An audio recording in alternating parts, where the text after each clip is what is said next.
Hey everybody, it's Alex from Heavy New York.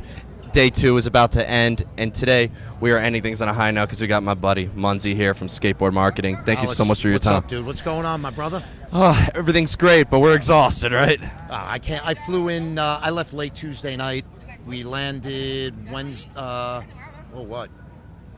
11:30, 12 o'clock. I didn't check into the hotel, and I was so hungry I had to go to Carl Jr.'s, and I hate fast food. Yeah. It's terrible, dude. I wake up the next morning, I'm like, why did I do that? But I was so hungry. Yeah, that's worse than a hangover, I think. No, terrible. Yeah. Terrible. But a lot has happened for you. Congratulations on your new award. Tell us about the award that you just got. Oh, there's an organization called the Heavy Metal Hall of History, and it's based out of New York.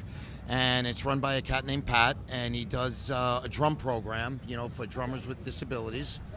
And he started this organization to give industry recognition to the metal industry because, as we know, a lot of metal and alternative always seems to get overlooked. A lot of world gets overlooked. Everything in subgenres, in the specialty formats, always are overlooked. And so he started this organization, and it's the second year. And this year they started to recognize label individuals and industry individuals outside of the artist and writers, as well as radio personalities for their contribution to the format and for what we our contribution to the industry as well through the metal side of things. Which is great. And I know you're very active. I see you every time I go to a show in New York City. I'm always expecting to see you there. And metal has evolved so much. If you want to give a brief history on how you've gotten involved in the world of metal as well. Well, let's see. I worked for Combat in Effect Records in 1987. I was a junior in college. And Sony came in, and they were bought. They were actually bought by Sony. And everybody that was on staff, they kind of eliminated everybody's position and merged everything into the Sony system. And a year or so later, I wound up going to Polygram Records. And there we created the metal department for London, Polydor, Ruart, and Mercury, and all the affiliate labels that were on Polygram at the time. And then Polygram kind of split into Polygram Label Group, and Mercury went separate. And then they just started to, consolidate. And then as I left, that was August of 1991. And as I left, I just started my own company. I says, well, you work radio promo indie. And there was Sky and Johnny, two of the guys at the label, that are kind of my mentors, because if it wasn't for, Johnny Barbas and Sky Daniels, I probably wouldn't be in business. So, dude, they were, hey, here's what you do. You work indie, decide what you want to do. If you want to go back on the inside, go to work for a label. If you don't want to go to work for labels, stay working indie. It's lucrative, you'll have fun. Well, it wasn't as lucrative as I thought it was going to be, but it never is. But you know what? It's not so much that. It's a labor of love. I do it because of the music and my compassion for the music. And here it is. It's we're going into our 27th year. Congratulations. We have obviously my shirt's the 20th. Yeah. The 25th shirts, I only had 2, and they're both dirty, so I couldn't wear them today. And, and 27th, with the history of metal, I think 27's a bad number to wear with, the 27 club. So I figure in about another 3 years, I'll make the 30. I'll make the ones for 30. But, so at 27 years, we kind of cover the whole spectrum of radio. We have commercial, syndication, college, public, and NPR. As well as digital streams and some digital outlets that all have metal shows or some form of rock specialty or metal programming in the hard rock, metal, hardcore, or industrial side. And we have 2 people on staff. We have Melinda, who's amazing. We love Melinda. Got Ali B, who does a lot of our data entry and chart stuff. And we launched a new brand called Metal Contraband. Oh, awesome. Yeah. I heard it. Yes, now Metal Contraband is a weekly trade magazine. Now, anybody that remembers back through the 80s and through the 90s, there were a handful of radio trades. You had the Hard Report, FMQB, Album Network, R&R. Obviously today, all you really have is Billboard and FMQB. And CMJ stopped publishing in January of 2017. Yeah. Yes, so we created this imprint with a top 50 spins-based chart and a full editorial section, an ad section, and everything that the trade magazines had back through the 80s and 90s when I was coming up and we were starting. And we hired a girl, Chelsea, and she does all the editorial and runs the charts and runs everything. And we're going into the second year of publication, and it's become good. It's good. It's a lot of work, but we have a girl now. Chelsea just does everything. Excellent. And takes care of that for us. So we're good, you know. Excellent. Yeah, we're good. And one final question I'd like to ask you before we go. And first of all, I want to thank you so much for your time and congratulate you on everything. As somebody who's very active in the world of metal, and it has been active as long as you have, what is your take on the world of metal now? Do you think there's stuff we can improve on, or do you think everything is going very well? Well, from a label standpoint, we as an industry don't tell a band how to make a record. Let the band go in and make a record, let the band deliver a record, then let A&R and everybody do their job. You know, I was never one to micromanage. You know, you have your capabilities as a show host, you know. I have mine as a record promo guy. You know, somebody in A&R does what they do.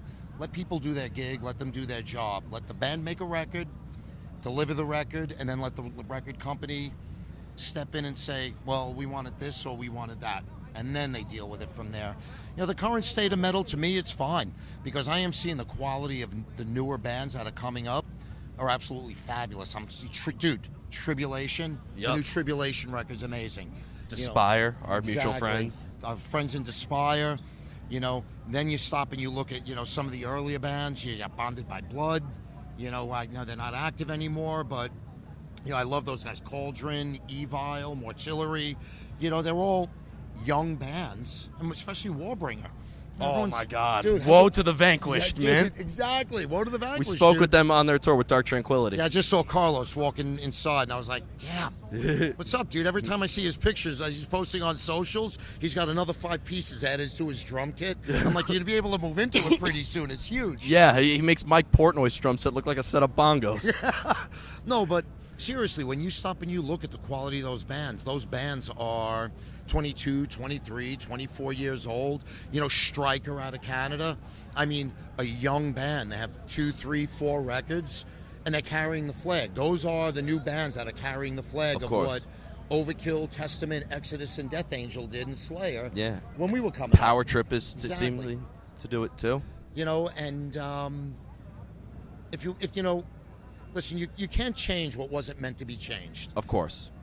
And as a genre, let the band create what they want to create, and the genre it's going to fall in under hard aggressive music or whatever it's going to fall in under metal.